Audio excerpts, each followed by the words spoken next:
Jadi ceritanya mama kalian marah-marah terus nyuruh tidur dalam waktu 10 menit, tapi kalian masih mau namatin GTA 5 dan akhirnya marah-marah balik ke mama. Nah, daripada marah-marah nambahin dosa terus berubah jadi malin kundang, mending kalian matiin GTA 5-nya terus ganti main GTA Vice City. Karena di sini gue bakal kasih tahu kalian cara buat namatin GTA Vice City dalam waktu kurang dari 10 menit. Impossible. Nggak percaya? Well, kalau kita lihat di sini, rekor waktu speedrunnya GTA Vice City itu dipegang sama Marisko yang berhasil namatin gamenya cuma dalam waktu 8 menit 30 detik. Rekornya Marisko ini masuk ke kategori any percent speedrun pakai script stack underflow alias SSU. Dengan kata lain, kategori speedrun yang ini itu memperbolehkan playernya untuk pakai glitch dalam namatin gamenya. Tapi meskipun pakai glitch, gimana pun juga kategori ini tetap diakui sama komunitas speedrun. Dan sebelum kita mulai videonya, kasih like dulu napa.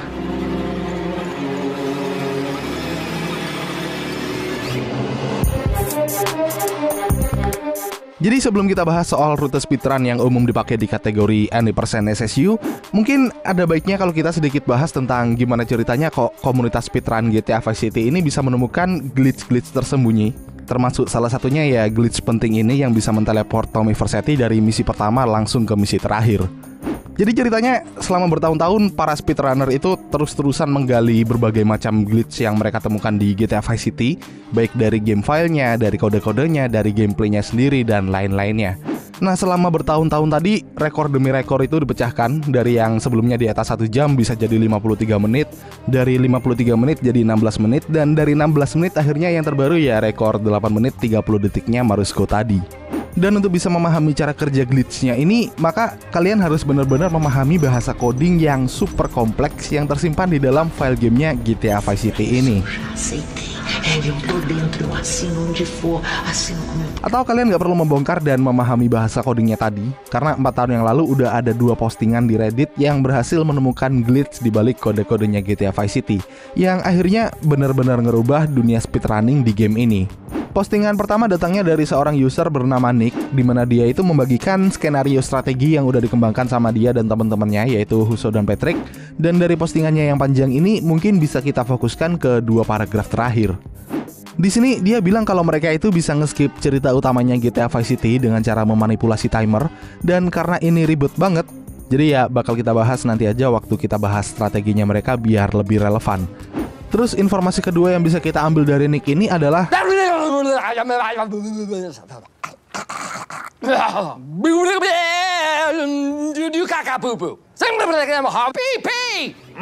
intinya di sini kita juga perlu uang buat beli properti untuk bisa nge-trigger triknya tadi.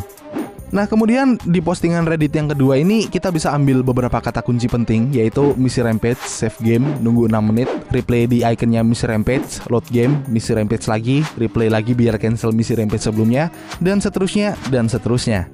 Maksud dari step barusan tadi adalah untuk merubah value-nya on mission dari true ke false dengan tujuan supaya misi baru itu bisa muncul di scriptnya GTA Vice City.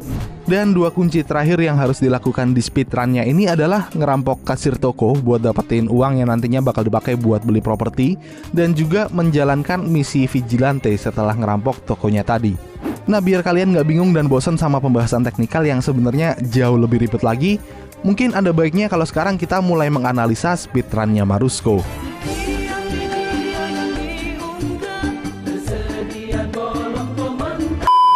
Oke, berhubung di speedrun any percent SSU ini ada beberapa rute yang ribet buat dijelasin, akhirnya gue pakai rute yang paling gampang buat dipahami. Dan dari rute ini, Marisko bisa namatin gamenya cuma dalam 8 menit 39 detik aja. Langkah pertama yang harus dilakukan adalah melewati 2 menit pertama yang notabene paling gampang. Tapi meskipun kelihatannya paling gampang, pas dicoba sendiri ternyata susah banget. Dan makanya itu di sini gue gak mau coba speedrunnya sendiri daripada malu-maluin. Dan tempat pertama yang harus dituju adalah tempat ini. Awalnya kita di drop sama Ken Rosenberg di sini dan kita harus pergi ke wilayah perbatasan yang ada di sini. Di sana ada satu jembatan 3/4 menuju Hogwarts yang bisa ditembus sama Tommy Vercetti. Gua udah nyoba keluar dari mesh-nya jembatan ini tapi gagal terus, jadi ya ternyata speedrun any percent itu nggak segampang kelihatannya. Terus setelah keluar dari jembatan, Bang Tommy itu harus masuk ke gedung ini karena di atasnya itu ada helikopter dan kita butuh helikopternya biar bisa pergi ke tujuan selanjutnya dengan cepat, di mana tujuan selanjutnya adalah misi rampage ini. Dan di sini tepat di atas ikonnya misi Rampage, Marusco itu bikin replay baru yang kenapanya bakal kita bahas sebentar lagi. Terus setelah selesai dia langsung pergi ke tempat ini, tempatnya misi M60 Rampage. Di sini icon misinya itu nggak kelihatan, nggak muncul, karena sekarang Marusco itu lagi ada di misi Rampage yang sebelumnya, yang sekarang masih aktif. Tapi demi proses speedrunnya ini, dia harus pergi ke tempat ini untuk bisa bikin replay di tempat ikonnya misi Rampage M60 yang nggak kelihatan ini. Dan kemudian lokasi terakhir yang harus didatengin adalah tempat ini. Tempatnya sebuah properti bernama Skamul Shack, kalau nggak salah namanya. Dan kemudian bikin replay lagi tepat di atas ikonnya properti ini.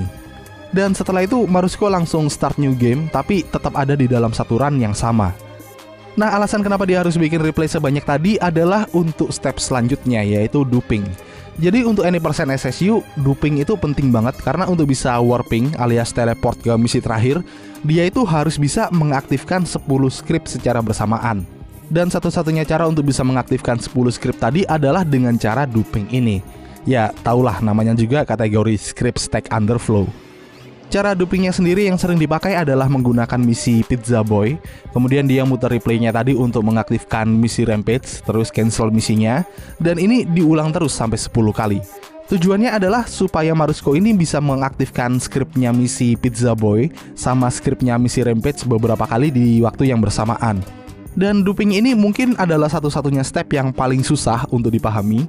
Jadi kalau kalian emang pengen nyoba speedrun any% SSU ya harus sering-sering latihan trik dupingnya ini. Terus lanjut, setelah dupingnya tadi beres, dia langsung pergi ke toko senjata ini karena dia itu butuh duit sebesar $1.000 untuk bisa beli properti bernama Skamul Shack tadi. Dan setelah ngerampok inilah step yang paling penting dan paling kritikal di speedrunnya. Karena di step selanjutnya ini Marusco bakal nyoba untuk ngelakuin trik supaya bisa teleport ke misi terakhir. Jadi untuk bisa teleport alias warping, Marusco itu langsung keluar dari toko senjatanya dan lari menuju ke daerah ini. Karena di sekitar sini ada satu-satunya portal dalam tanda kutip ya, yang bisa ngebawa Tommy Vercetti ke misi terakhir. Nah, saat udah nyentuh portalnya, kalau di Marusco ini dia nyentuh portalnya di menit ke-5 ya. Dan sekarang berarti dia punya waktu 53 detik untuk nunggu portalnya kebuka. Jadi analoginya gini, awalnya portalnya kan nggak aktif toh. Terus setelah diinjek sama Tommy Vercetti, portalnya jadi aktif. Dan untuk bisa teleportin Tommy Vercetti, portalnya itu butuh waktu sekitar 53 detik untuk benar-benar kebuka. Dan setelah 53 detik berlalu, baru si Tommy Vercetti ini bisa diteleportin ke misi terakhir. Dan waktu 53 detik ini dia pakai buat ngambil satu collectible di dekat situ supaya dia itu bisa dapat uang $100 yang diperlukan buat unlock misi terakhirnya. Jadi di sini dia punya $1.000 buat beli properti plus $100 buat misi terakhirnya. Nah, soal waktu 53 detik tadi sebenarnya ini jauh lebih kompleks dari sekedar 53 detik aja. Karena kalau kita lihat di tabel ini, portalnya itu cuman kebuka dalam waktu 89 milisecond aja, alias 0,089 detik. Jadi di kasusnya Marusco ini di menit ke-5 tadi dia istilahnya nge-trigger pembukaan portalnya. Terus proses pembukaannya itu makan waktu sekitar 53,567 detik.